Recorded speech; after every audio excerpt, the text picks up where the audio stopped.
Yatak odasında yaşanan ve yaşanmaması gereken 5 sorun.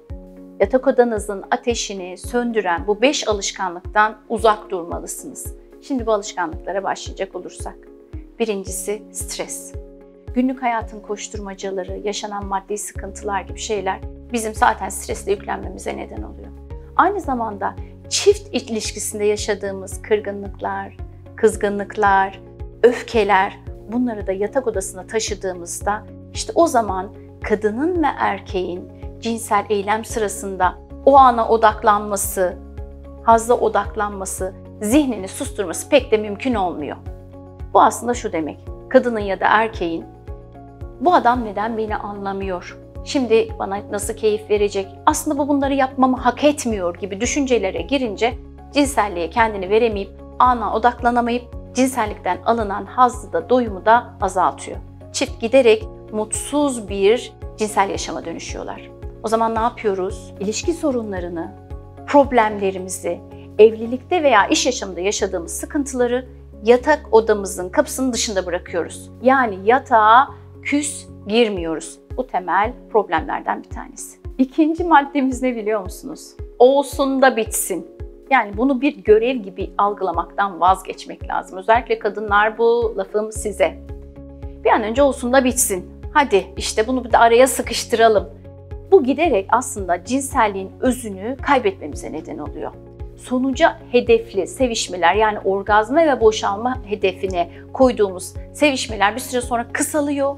Daha keyifsiz, daha zevksiz bir eyleme dönüşüyor. Burada işin kilit noktası şu: ön sevişme süresi daha yavaş, daha sakin, sevişmenin anın tadını çıkaran çiftlerde cinsel istekte, uyarılma sorunları da görünmüyor. Sonuçta daha keyif alınan bir yemeğin sonunda, buna yemek olarak bakacak olursak, sevdiğimiz bir yemeği yemek için tekrar arzu duyarız. Ama sevmediğimiz bir şeye yönelmeyiz. O nedenle de motivasyon kaynağımız cinsellikten alınan hazzı arttırmak, doyumu arttırmak. Sadece sonuca odaklı, olsun da bitsin, çabucak şunu da aradan sıkıştırayım, görev gibi yapılan bir cinsel eylem sizin cinsel hayatının monotonlaşmasına, sıkıcı hale gelmesine ve giderek cinsel isteğinizin azalmasına sebep olur. Bundan uzak durun. Üçüncü maddeye geçecek olursak, evli çiftlerde düzenli cinsel ilişki, yani periyodik aralıklarla olan düzenli cinsel ilişki olmazsa olmazlardandır. Araya giren, diyelim ki işte her gün beraber oldunuz, araya bir 20 gün koydunuz, 2 ay geçti beraber olmadınız, işte bu sorunlardan bir diğeri. Çünkü araya giren zaman 15-20 günden uzun olduğunda kişinin bedeninde seks hormonlarının seviyesi düşmeye başlıyor. Bu da cinsel isteği, uyarılmayı, orgazm olmayı ve tekrar birlikte olma arzusunu köreltiyor. Çalışmalar göstermiş ki kişilerin memnun olduğu cinsel periyotlarla birlikte olması önemli. Burada dikkat etmemiz gereken diğer bir husus da şu: kişilerin eğer bir ilişki problemleri varsa, yani evlilik içerisinde cinsellik dışında bir problemden kaynaklı sorunları varsa ve bu cinsel yaşamı etkiliyorsa bunu çözmek gerekli. Ya da tam tersi, cinsel yaşamdan kaynaklı bir problem varsa bu da evlilik sorununu etkiliyor. Ve ikisi de hani tavuk mu yumurtadan, yumurta mı tavuktan, hangisinin temel sorun olduğunu bulup ona göre odaklanıp çözmek gerekli. Dördüncü maddeye gelecek olursak, günümüz insanı 7/24 ne yazık ki uyaran altında. Bu ne demek?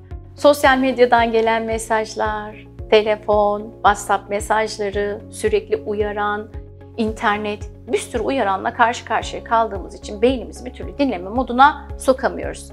Aslında keyifli ve cinsel yaşamın diğer anahtarlarından biri de beynimizin dinlendiği, zihnimizin sakinleştiği, ruhumuzun huzur bulduğu ortamları yaratabilmek. Bunun için de akşam saatlerinde telefona biraz ara vermek, daha loş ışıkları kullanmak gerekiyor. Cinsel aktivitelerimizi biz yatak odalarımızda gerçekleştiriyoruz ve yatak odalarımızın ateşin devamını edebilmesi için erotik objeler, daha sakin nesneler kullanabiliriz, daha sakin aydınlatmalar, ruhumuzu dinlendirecek aydınlatmalar kullanabiliriz. Yatak odasında yemek yemek, televizyon izlemek, internete takılmak, daha böyle objelerin yoğun olduğu kaotik ortamlarda ne bedenimiz ne ruhumuz dinlenemiyor. Cinsel eylem içinde bizim aslında zihnimizin sakinleşmesine ihtiyaç var. Zihnimiz sakinleştikçe bedenimizde cinselliğe yönelik hormonlarımız daha dengede, daha yükselmeye başlar. O zaman fiziksel temas ve zevk için cinselliğe olan ilgimiz de artar. Yatak odalarınızdan karmaşıklığı uzak tutun. Son maddemize geçecek olursak, yani 5. maddemiz. Yatak odanızda, cinsel yaşamınızda herhangi bir problem varsa, kadınlar için söylüyorum, cinsel istek azlığı, orgazm olamama, cinsel tiksinti bozukluğu, ağrılı cinsel ilişki gibi. Erkekler için söylüyorum, erken boşalma, ereksiyon sorunları, geç boşalma.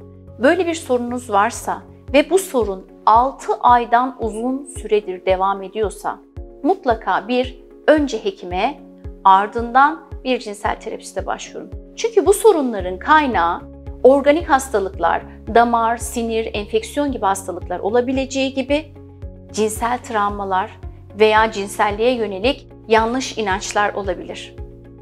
Güzel, sağlıklı, keyifli, yatak odanızın ateşini söndürmeyecek bir keyifli cinsel yaşam diliyorum efendim. Kanalıma abone olmayı, videolarımı beğenmeyi, merak ettiğiniz konular hakkında yorumlara yazmayı ve sevdiklerinize paylaşmayı unutmayınız efendim. Görüşmek dileğiyle.